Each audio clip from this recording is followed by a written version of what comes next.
There's a trend that I find incredibly annoying, and I've talked about it before, but I figured it deserved its own video, and that is shallow depth of field. I think House of the Dragon proves my point.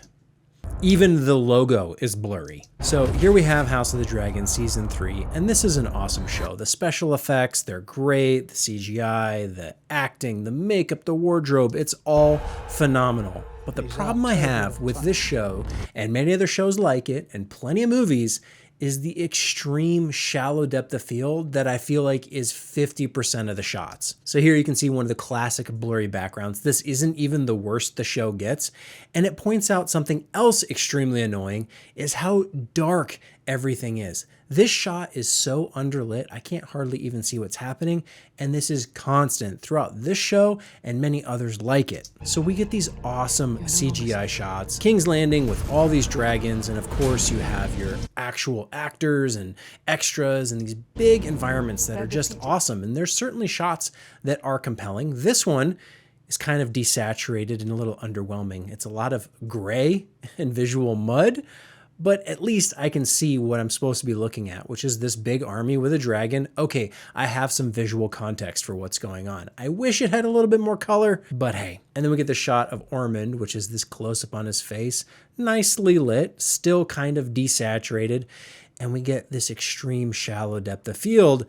And trust me, it gets worse, but this is just the tip of the iceberg. All the blur in the background is fine, but goodness, we don't need to see it all the time. You spend all this money making this show, and yet you blur almost 90% of it out. Same thing here. What am I looking at? Where is she? What is this background? Without any context, you have no idea what you're looking at. And I will say, for trailer purposes, they like to show off the dragons an awful lot. And there are dragons in this show. Unlike Game of Thrones, where it took forever for winter to come and forever for those dragons to grow up, House of the Dragon actually has dragons, quite a lot of them. But it also has 50% of the show, which is completely blurred out. Shots like this, where I'm sure this is a practical set somewhere. They actually built this town and they put people in it and they lit it. And yet, instead of getting to see any of it, it's all blurred out because we're shooting at like an f1.4. Same thing. Who are these guys in the background? I get that the blurry backgrounds, that shallow depth of field, it's cinematic, but it's not hard to do anymore. We have plenty of cameras with full frame sensors and fast lenses. We have things that are nicely lit. We have the lighting, look at it. And yet we're constantly shooting at these super shallow apertures. I see YouTubers do it. I see filmmakers do it. And instead of getting to enjoy a little bit of the piece of what I'm looking at, I'm constantly squinting my eyes, rubbing, straining, like, am I old enough where I need glasses now? What is going on? Very dark, very gray, very washed out. It's just another part of the problem. This show, visually, could be so much stronger if they just fixed a few of these things. And I know you might say it's an aesthetic choice, it's a preference, the filmmakers, yes, they have every artistic right to make whatever show they want. This has become more than a personal preference or one unique director's or cinematographer's aesthetic.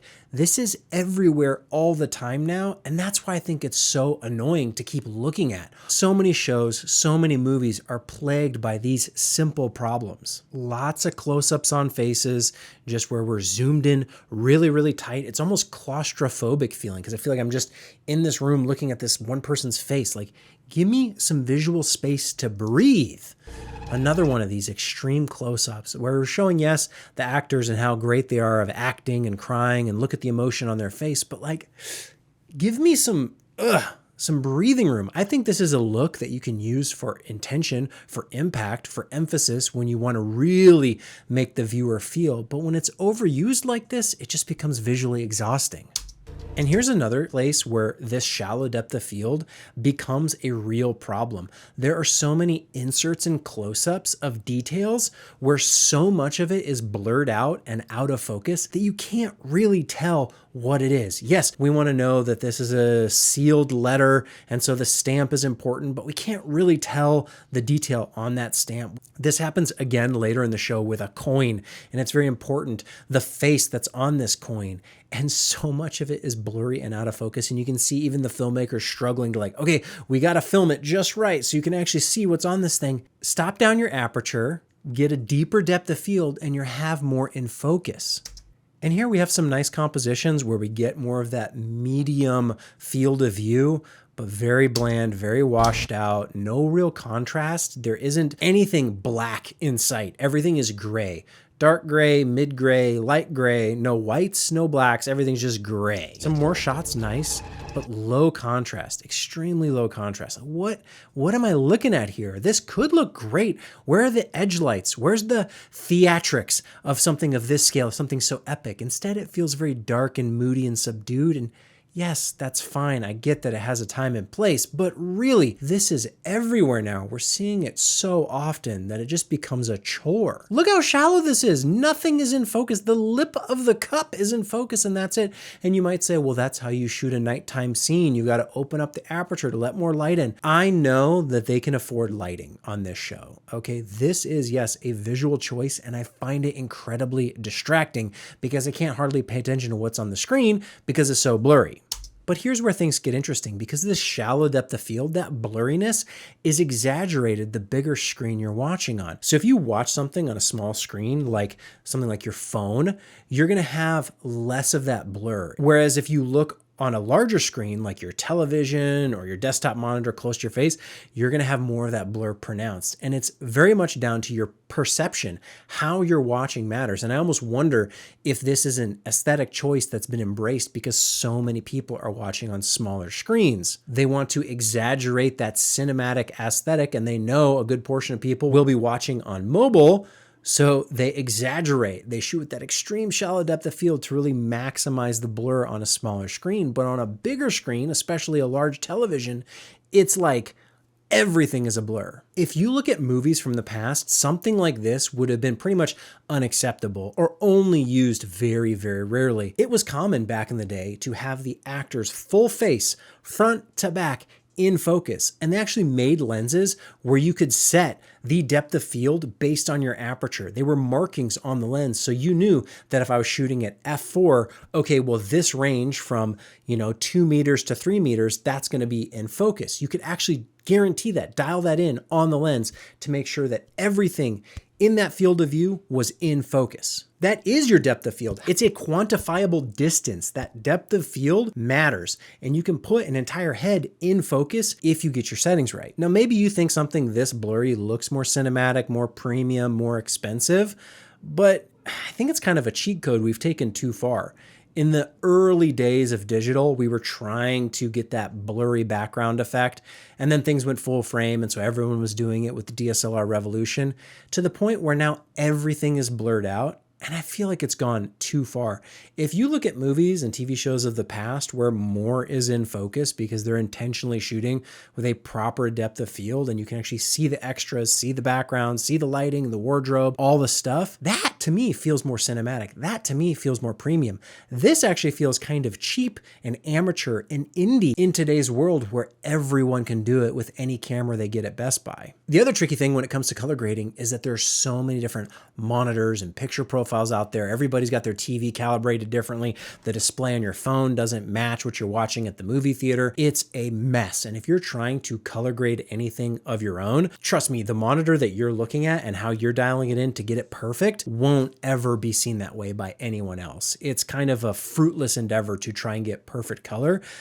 But I can tell you that this shot and this show feels undergraded. The lack of contrast, the lack of saturation leaves so much room for more. I know it's kind of a dark and twisted show. That's how the whole universe is, but it's also fantastical. There's dragons and fire and magic and all sorts of cool, interesting stuff going on. I wish the visuals were just as cool and interesting instead of the bland, bleak, and boring stuff we get to look at, because shots like this are just kind of drab and dull. I'd love to see more detail on that background. Like, what's back there? It looks like it could be interesting, but instead all that's in focus is a single eyelash and everything else is a soft blur. And then we do get shots where more is in focus. Thankfully, we can see, look at all these extras, look at their faces, look at the expressions, except where is the color? Gray, gray, gray, gray. A little bit of brown, more gray, gray, gray, gray, gray.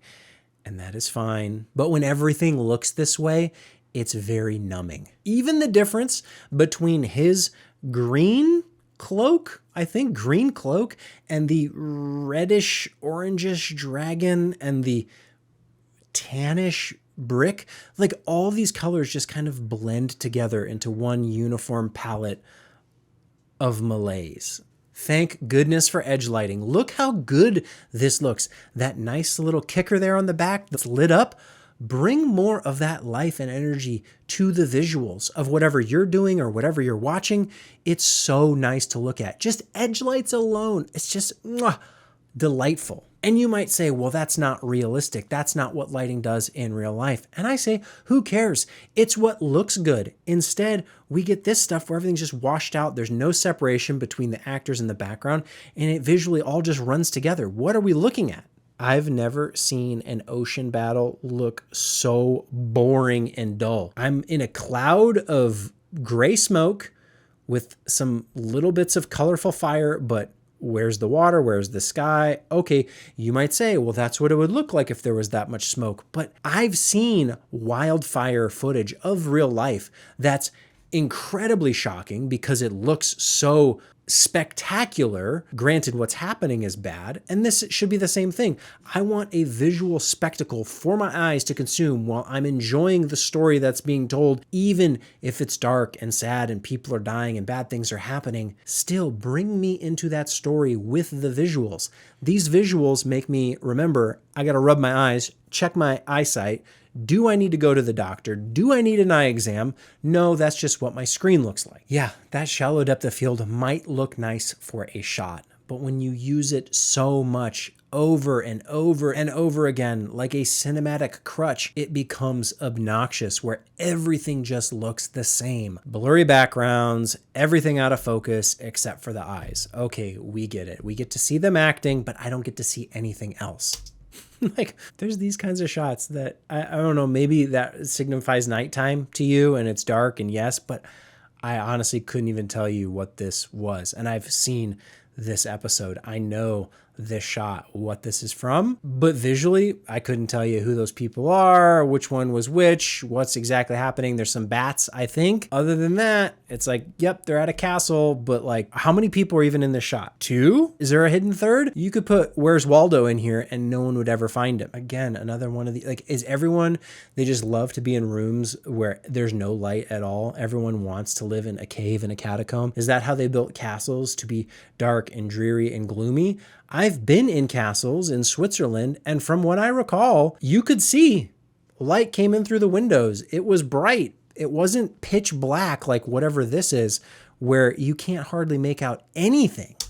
More absolute darkness, everything buried in shadow, which your eyes adjust in real life. The darker the scene, the more your eyes expose for it. In real life, this is a biological reaction. You will actually brighten up the light of your environment by your eyes, your pupils dilating. Same thing if you walk outside and it's too bright. Hey, your eyes adjust.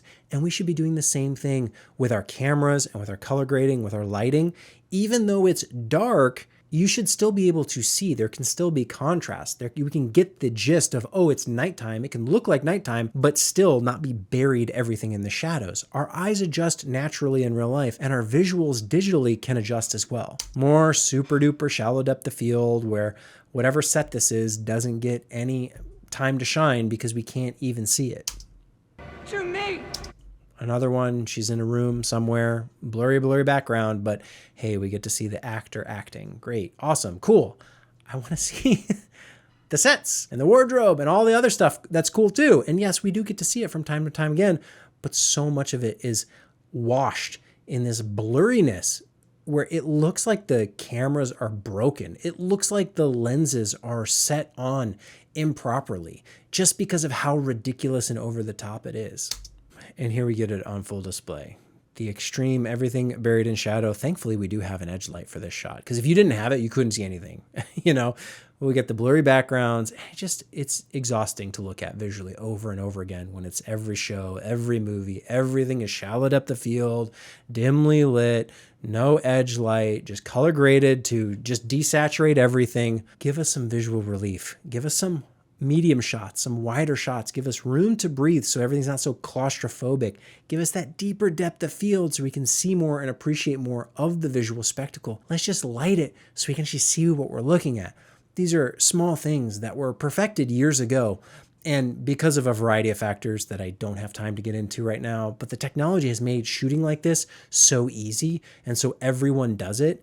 And it's like this cheat code, this shortcut to cinematic, but it ends up ruining the cinematic aesthetic altogether. We don't get stuff that looks like cinema anymore. We don't get stuff that's pleasing and visual eye candy. Instead, we get stuff that is cinematic, except it's cinematic in all the wrong ways. Everything is blurred. There's no color. It's low contrast. The lighting is super dark, and it all ends up looking the same.